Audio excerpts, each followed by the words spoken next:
like to compare farmers to teachers because they are the one who cultivate the education system.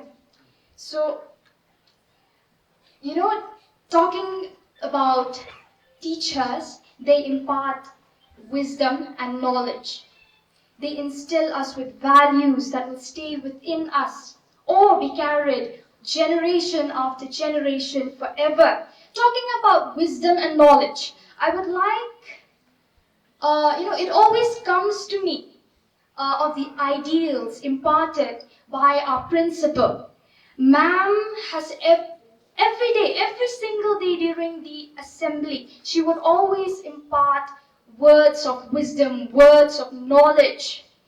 She was the one who held us. She was the one who pushed us past our limits, exposed and endowed us with ideas to make us refined human beings. I personally thank ma'am because she has provided a free education. I am truly indebted to ma'am.